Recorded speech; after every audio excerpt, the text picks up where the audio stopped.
묻겠습니다. 우리가 전도폭발 제시를 위해서 진단짐을 두 가지가 있죠. 하나님께서 오늘 밤이라도 부르신다면 천국에 들어갈 것을 확신하십니까? 여러분의 대답 무엇입니까? 아멘이죠. 아멘이죠. 그러면 만일 하나님께서 천국 문 앞에서 내가 여러분들을 나의 천국에 들어오게 할 이유가 뭐냐라고 물으신다면 뭐라고 대답하십니까? 대답은 내가 착하게 살았습니다 하는 또 예수 그리스도를 믿음입니다. 둘 중에 어느 겁니까? 예수 그리스도 믿음이죠. 그래서 진단 질문에 따라서 믿음으로 천국 갈 줄 아는 소망이 있는 교인인 줄 확인이 됩니다. 그런데 한 가지를 더 묻겠습니다.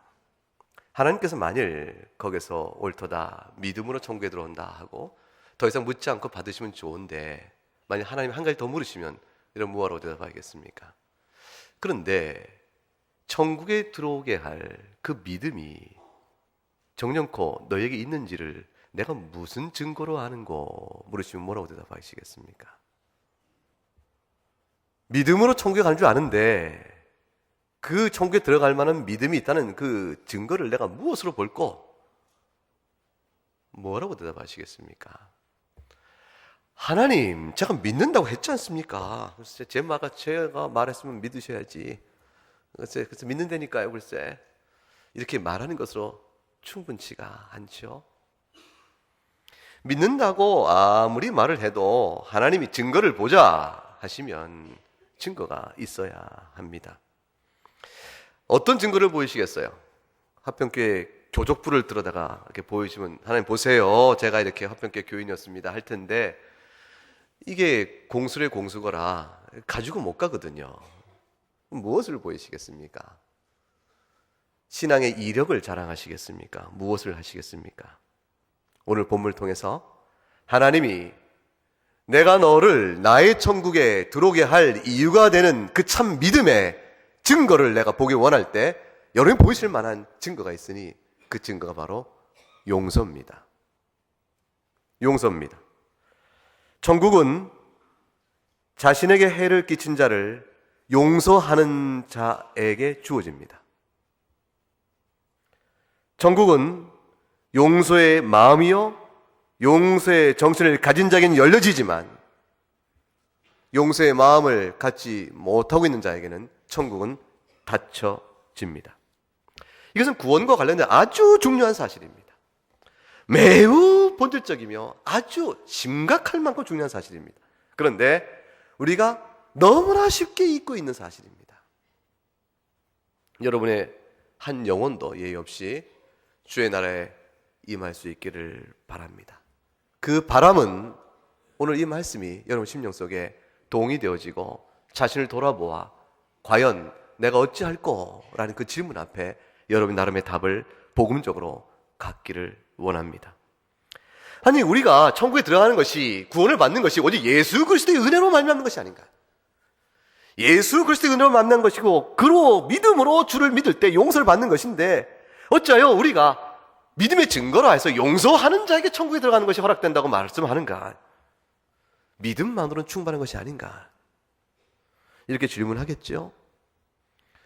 우리가 하나님 나라에 들어가는 것은 믿음으로 들어갑니다. 그럼에도 불구하고 그 믿음이 과연 있는지를 보겠다 하실 때는 믿음이 있습니다라는 말로 되는 것이 아니고 증거를 보일 필요가 있습니다.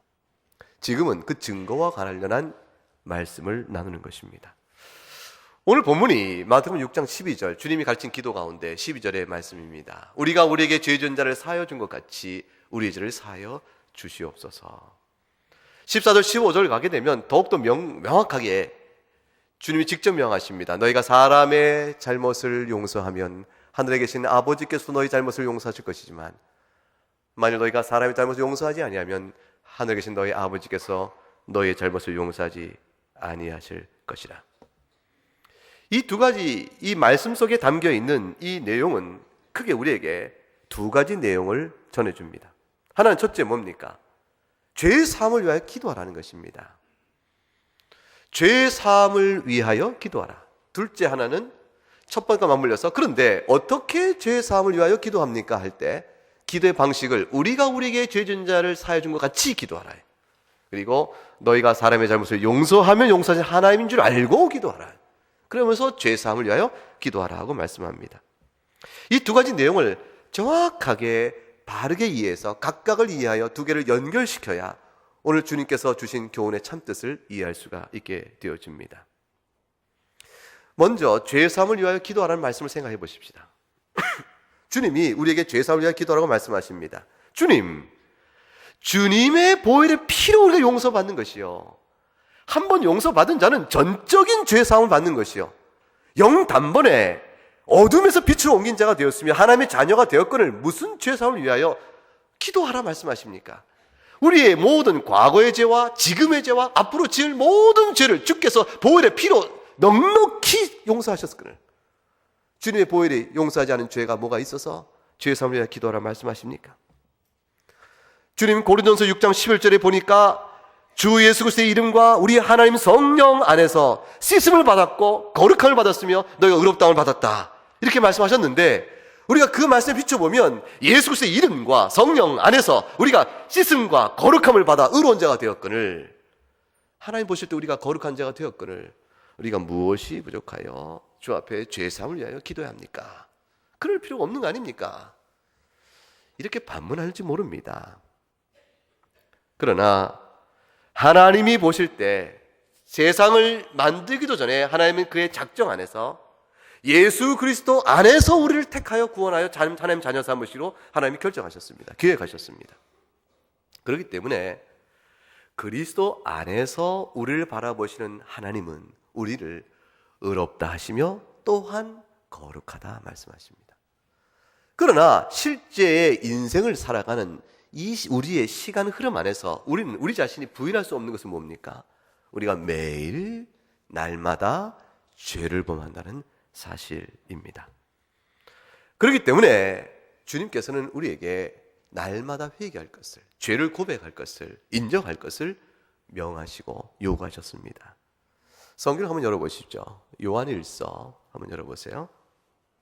요한일서 1장을 열어보시기 바랍니다.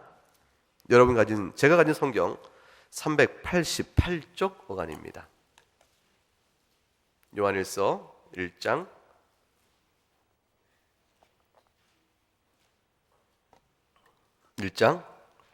8절 말씀 찾으셨으면 같이 한번 읽어보겠습니다. 만일 우리가 죄 없다고 말하면 스스로 속이고 또 진리가 우리 속에 있지 아니할 것이요. 그렇게 되어 있죠? 만일 우리가 죄 없다고 말하면 그럼 어떤 일이 벌어집니까? 스스로 속이는 것이라. 우리 자신이 자신을 보건대 우리가 날마다 죄 가운데 있음을 부인할 수가 없습니다. 절절히 깨닫습니다. 10절 말씀 볼까요? 10절 말씀 읽어봅니다.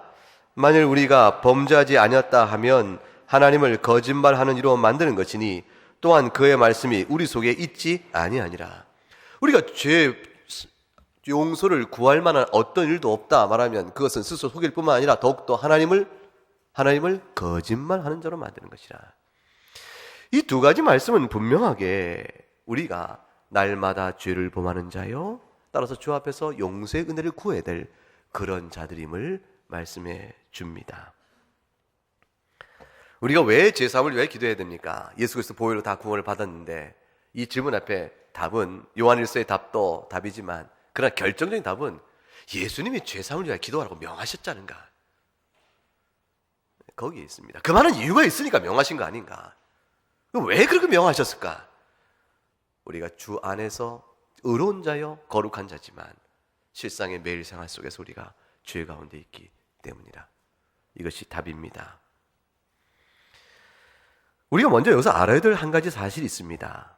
여러분, 이 주님 가르친 기도는 누구에게 주신 기도입니까? 누구에게 말씀하신 기도예요? 제자들이에요. 하늘에 계신 우리 아버지, 이름이 거룩히 여김을 받으시며 나라의 임하옵시며 뜻이 하늘에서 이루어진 것처럼 땅에서 이루어지기를 원하나이다.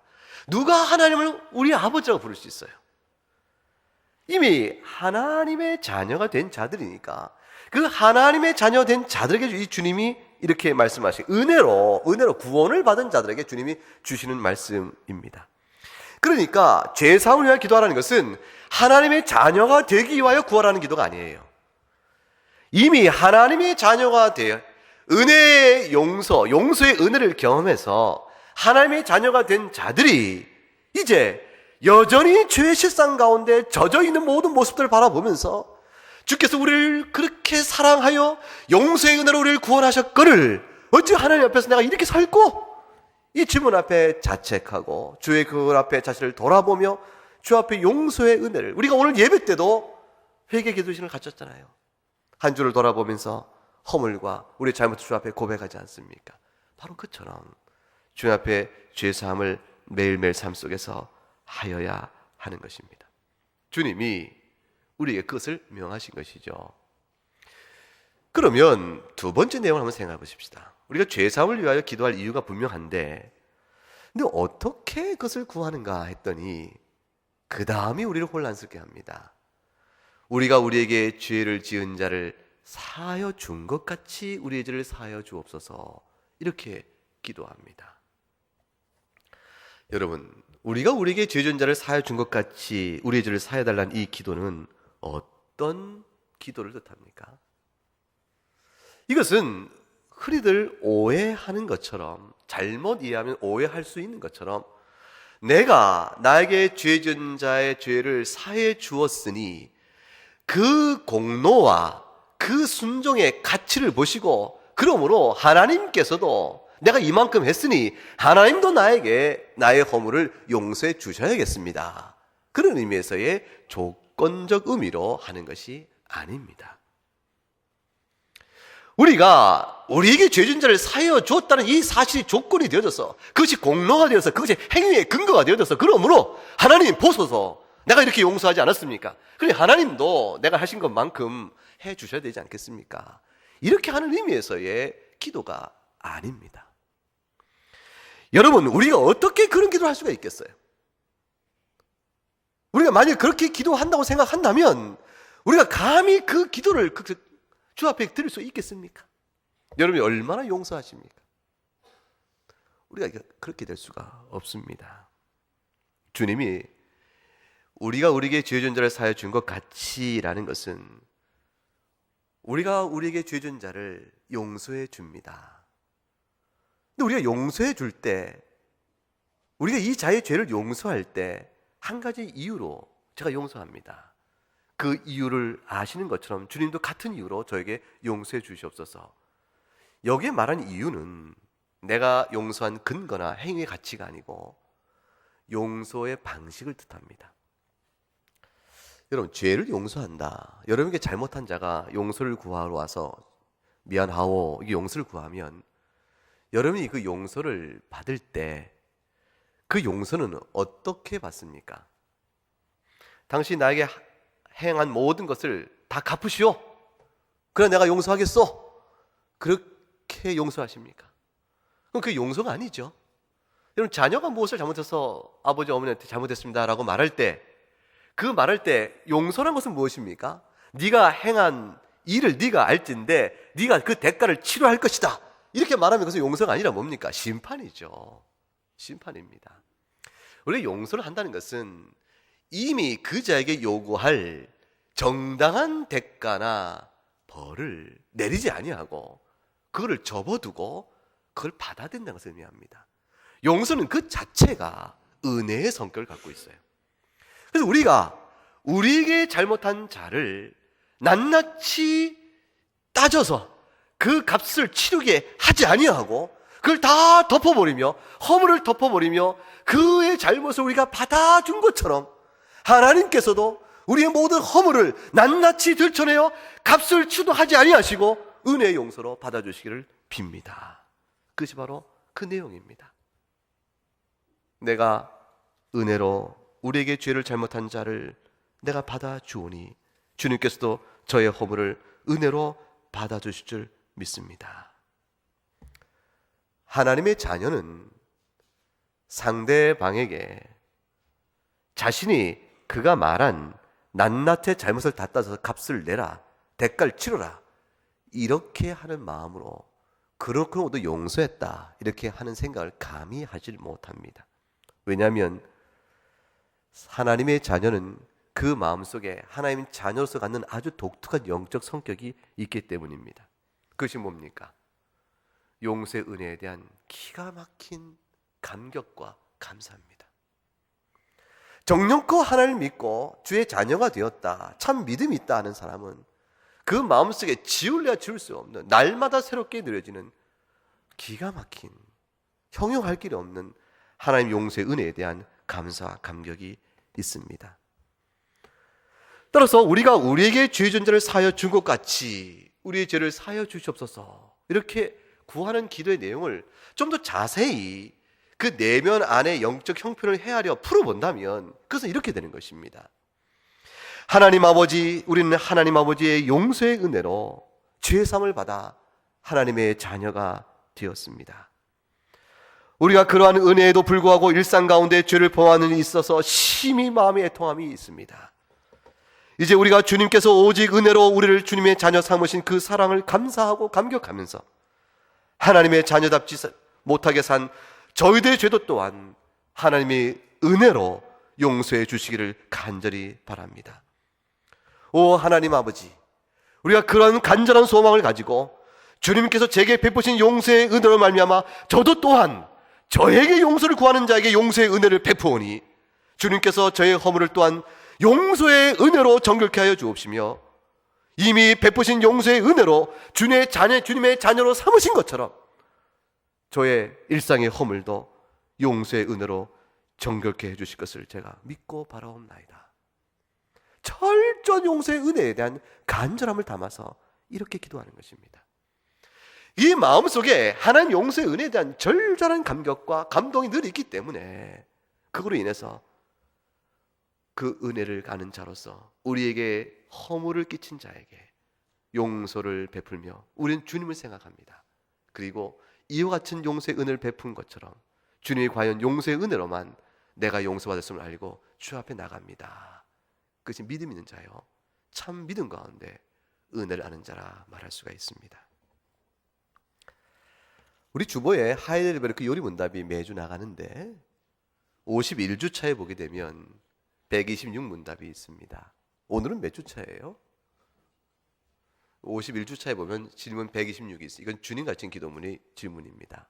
다섯째로 간구하는 것이 무엇입니까? 오늘 같은 본문의 질문인데 답이 이렇게 주어집니다. 답을 같이 읽어봅니다.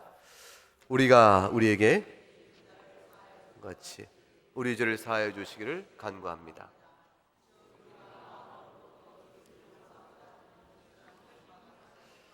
그것은 우리가 은혜 안에 있다는 증거를 보는 것이니 그리스도의 보혈을 보시고 우리의 허물들과 또 우리에게 항상 붙어있는 부패한 악을 불쌍한 죄인들인 우리에게 돌리지 마시기를 간구합니다. 앞에 내용 다시 한번 볼까요? 우리가 앞에 거 넘겨주세요.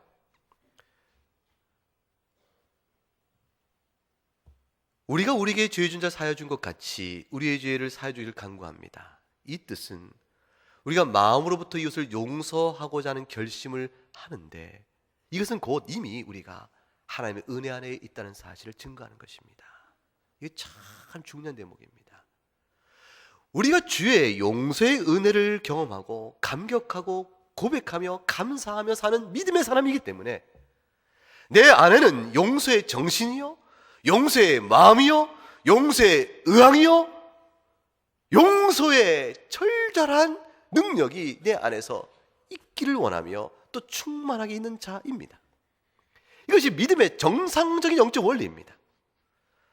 따라서 내가 이웃을 용서하고자 하는 결심하는 것 같이 내가 이미 은혜 안에 있다는 증거를 보는 것이니 그 다음에 그리스도의 보혈을 보시고 우리의 허물과 우리에게 붙어있는 부패한 악을 우리에게 돌리지 말아 주시옵소서. 이것이 내가 나에게 죄 진 자를 사하여 준 것 같이 나의 죄를 사하여 주시옵소서라는 말에 참된 기도의 뜻입니다. 이와 같은 내용을 이해하면 14절과 15절 말씀을 이해할 수 있게 되어집니다. 무슨 말씀입니까? 너희가 사람의 잘못을 용서하면 하늘의 아버지도 너의 잘못을 용서하실 것이요 너희가 사람의 잘못을 용서하지 아니하면 하늘의 아버지도 너의 잘못을 용서하지 않을 것이라. 이 어마어마한 그런 명확한 분명한 뜻을 이해할 수 있게 되어집니다. 그리스도의 보혈의 피로 용서의 은혜를 경험한 그리스도인은 다른 사람을 용서하는 일을 결코 거부하지 못합니다. 마음을 강팍하게 하고 완악하게 하여 용서를 구하는 자에게 냉정하고 매몰차게 나는 결코 당신에게 한 일을 잊을 수 없어. 평생 나는 잊을 수가 없어. 이런 마음으로 용서를 구하는 자에게 매몰차게 내치며 용서를 거절하지를 못합니다. 만일 용서를 구하는 자에게 용서를 베풀지 않는다면 그 자는 결단코 하나님의 용서의 은혜를 경험한 자요, 감격으로 아는 자요, 감사한 자라고 말할 수가 없습니다. 정령코 그리스도 안에서의 용서의 은혜를 경험한 사람은 하나님 앞에서 자신이 얼마나 비참한 죄인인가를 아는 사람이요, 따라서 그 은혜를 받아 하나님 자녀가 되었지만 날마다 죄 가운데 있는 사람을 더욱더 아는 사람이요, 따라서 용서하신 하나님의 사랑에 날마다 감격하는 사람입니다. 그것이 구원받을 만한 참된 믿음 있는 사람이라 말할 수 있습니다. 그래서 그 용서의 은혜를 늘 감격하고 있기 때문에 그래서 다른 사람, 용서를 구하는 자에게 용서할 준비가 되어 있는 사람이라 말할 수 있습니다. 구원에 이르는 참된 믿음, 즉 용서의 은혜가 무엇인지를 절절히 깨닫고 그 앞에 엎드리는 하나님의 자녀는 그 참된 믿음에 합당한 열매를 맺게 되는 것이니 그 열매가 바로 자기가 받은 용서대로 다른 이에게 용서를 나타내 보임입니다. 그래서 주님은 너희가 사람의 잘못을 용서하면 너희 하늘의 아버지도 너희 잘못을 용서하신다. 그렇지 아니하면 하나님도 그렇게 하지 아니하신다 말씀하신 것입니다. 우리가 다른 사람을 용서하는 것은 공로가 아니고 이것이 바로 내 허물을 용서받는 하나의 방식이 되어집니다. 여기는 아주 중요한 원리가 있습니다. 복음과 관련된 아주 중요한 원리가 있습니다. 구원은 믿음으로 받습니다. 하나님 앞에 어떻게 우리가 의롭다움을 받습니까? 믿음으로 받습니다. 우리가 어떻게 의롭다움을 받아 하나님의 자녀가 됩니까? 믿음으로 됩니다. 그러나 이 믿음은 반드시 우리에게 믿음을 주신 성령께서 우리 안에서 반드시 그 믿음을 기초로 하여 하나님께서 우리를 의롭다 하신 그 놀라운 은혜를 기초하여 하나님의 자녀 삼으신 그 놀라운 사랑을 기초로 하여 그것으로부터 우리를 변화시키는 거룩한 삶의 변화를 반드시 시작하십니다. 이것은 하나님의 약속이며 하나님의 일의 원리입니다. 예외가 없습니다. 그래서 정령코 참된 믿음으로 하나님의 자녀가 된 사람은 아무리 부족하고 연약할지라도 그 안에 하나님을 향하여 변해가는, 하나님을 향해 살아가는 용서의 은혜를 깨닫음에 용서를 할 줄 아는 사람으로서의 변화가 시작돼 나타납니다. 그것은 자신을 돌아보는 회개의 열매를 기초로 드러나는 것입니다. 하나님께서는 우리에게 의롭다 할 만한 믿음을 한편으로 주시면서 그 의롭다함의 은혜에 감격하여 거룩한 그리스도의 형상을 닮아가고 받은 은혜 때문에 사랑의 용서를 베풀어가는 일들이 시작될 수 있도록 하나님은 우리 안에서 내면 안에서 열심히 성령을 통하여 일하시기를 원하시고 일하시고 계시기 때문입니다. 참된 믿음을 갖는 사람은 용서의 은혜를 베풀지 않을 수가 없는 까닭이 바로 그것입니다.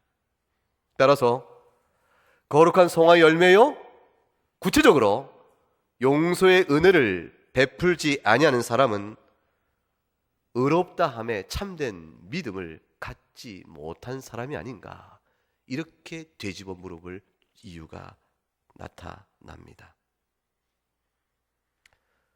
거듭 말하지만 의롭다함을 받는다는 것은 하나님의 자녀가 되는 걸 뜻합니다. 하나님과 우리 사이의 관계요, 신분의 변화입니다. 그런 신분의 변화는 우리가 거룩하게 살아서 무엇을 내놔서 될 수 있는 게 결코 아니지요. 그렇기 때문에 오직 그리스도를 믿는 믿음 안에서 우리는 하나님의 자녀가 되는 놀라운 은혜를 경험합니다. 그러나 이 믿음이 진실한 자라면 반드시 변합니다. 그 내면 안에서 근본적인 변화가 나타나니 그 근본적인 변화는 성령의 역사인데, 성령의 역사의 성령의 열매인데, 그것은 곧 사랑인데, 사랑 중에 사랑의 가장 특징적인 것은 용서입니다. 왜냐하면 용서를 받음으로 하나님의 자녀가 되었기에 사랑의 출발이요 시작이 용서로 나타나는 것입니다. 여러분에게 묻겠습니다. 여러분은 용서하십니까? 여러분 마음속에 맺혀 있는 용서치 못할 응어리가 있다면 왜 그것을 풀지 못하며 왜 그것을 여전히 붙들고 있는지를 생각해 볼 필요가 있습니다. 용서의 열매가 없다면 의롭다 함에 은혜를 정령 받는 참 믿음에 있는 자인가를 돌아봐야 합니다.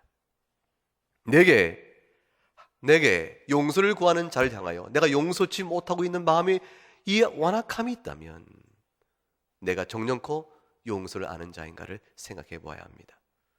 대개는 거짓일 경우가 많습니다. 하나님 앞에서 무한한 이 어마어마한 이 죄를 용서받았던 사실을 감격 감사하고 그로 인해서 주님을 찬양한다고 말하면서도 자신에게 용서를 구하는 자에게 용서를 하지 않는다면 그것은 그가 정령코 하나님의 용서의 은혜를 알지 못하는 자에 대한 반증이 되는 것이지 있을 수가 없는 영적 원리가 그럴 수 없다는 것입니다. 만일 우리가 하나님의 안에서 그리스도로 말미암는 용서의 은혜를 마음껏 자랑하면서도 우리가 일상생활 속 용서를 그렇게 인색하며 용서를 베푸지 않고 있는 삶을 살고 있다면, 그러면서도 이 영적인 모순과 충돌을 경험하지 못하고 있다면 여러분은 정령코 복음을 잘못 배운 사람이요, 복음을 잘못 이해한 사람이요, 아니면 위선된 믿음 안에 있는 것이 틀림없습니다.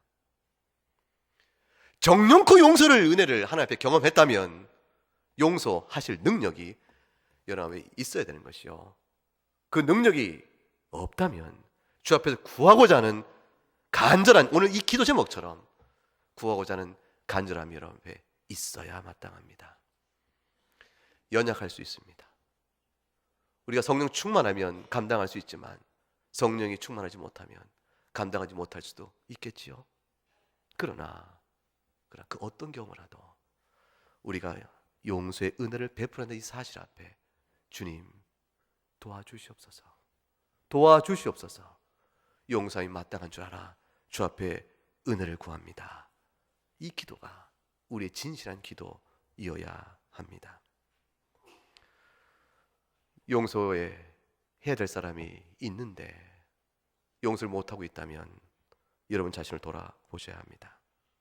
그것은 여러분 자신이 각각 얼마나 소망 없는 자였던가를 생각하는 것을 뜻하고, 여러분의 죄에 대한 진정한 고백과 하나님의 용서를 간절히 바라는 믿음의 강구가 있는가를 바라보는 것을 뜻하며, 그래서 용서를 구하는 자에게 결코 원망과 보복과 대가를 요구하지 아니하고 그저 허물을 덮어 버릴 수 있어야 함을 뜻합니다. 용서를 구하지 않는 자라면 어떻게 하겠습니까? 용서를 구하러 나오지 않는 자라 할지라도 하나님께 모든 일의 결국을 맡길 줄 알며 할 수 있는 대로 선대하고 위하여 기도하는 심령으로 주 앞에 나가야 합니다. 이것이 복음입니다. 이것이 구원받는 자의 합당한 믿음의 열매요 증거입니다.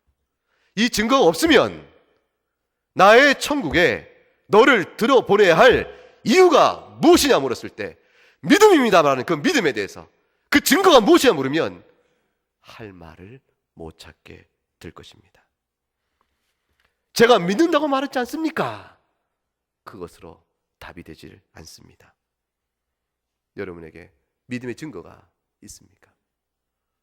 정령코 그리스도 은혜로 말미암아 구원받은 이 사실을 감격해 하십니까? 그래서 그 감격 때문에 여러분의 변화가 나타납니까? 그 변화 중에 어떤 변화가 여러분에게 나타납니까? 용서의 은혜로 용서를 베푸시는 여러분이 될 수 있기를 바랍니다. 천국은 여러분을 힘들게 한 사람을 용서하시는 경우에 여러분에게 열려지는 여러분의 용서하는 자의 것임을 기억하시기를 바랍니다. 바랍니다. 함께